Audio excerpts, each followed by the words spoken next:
కాదన్నా నువ్వు ఇమీడియట్గా మంత్రి పదవి ఇస్తే తీసుకోనా? ఎందుకంటే మీ జూనియర్లు అందరూ మంత్రి పదవుల్లో ఉన్నారు ఇప్పుడు. నాకు గౌరవం ఉంటే చాలు. మంత్రి వచ్చిన గవర్నమెంట్ ఏ విధంగా గౌరవం కావాలి నీకు? నాకేం లేదు, నేను వచ్చిన పనులు చేయాలి, నాకు గౌరవం మర్యాద ఉంటే చాలు అంతే. అది ఎట్లా కేసీఆర్ సాబ్ ఇస్తున్నాడు, నాకే ఇస్తాడు, నియోజకవర్గ డెవలప్మెంట్ కూడా చేస్తున్నాడు. ఇంకోటనా, మీకు మంత్రి పదవి ఇష్టం లేదు, ఒకవేళ కేసీఆరే మీకు మంత్రి పదవి ఇస్తే మీరు ఏ శాఖ కోరుకుంటారు? మంత్రి పదవి ఇష్టం లేదని కాదు, మంత్రి పదవి కోసం నేను అలా పోలేదు. మంత్రి పదవి నాకు అగ్రిమెంట్ లేదు, ఇస్తే మాత్రం తీసుకుంటావు. ఆయన కూడా ఇబ్బందే. ఇప్పుడు ఎంతమంది కన్నా చేస్తాడు, ఆయన కూడా కష్టమే. పరిస్థితులను బట్టి చూద్దాం. ఇస్తే నీకు ఏ శాఖ తీసుకుంటావు? ఇంట్రెస్ట్ ఉంటుంది కదా.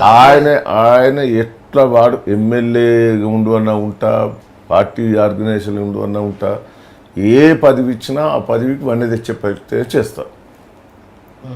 నా టార్గెట్ 3 ఏళ్ల తర్వాత. మీ ఇష్టం అది. అప్పుడు 3 ఏళ్ల తర్వాత నా ఇష్టం. నాకు ఆ శాఖ ఇచ్చేపోయి నాకు 3 ఏళ్ల తర్వాత అది ఆయన ముఖ్యమంత్రి చేసిన తర్వాత. ఆయన ముఖ్యమంత్రి చేసిన తర్వాత అది మీ డిమాండ్. అప్పుడు నాకు ఇది కావాలి.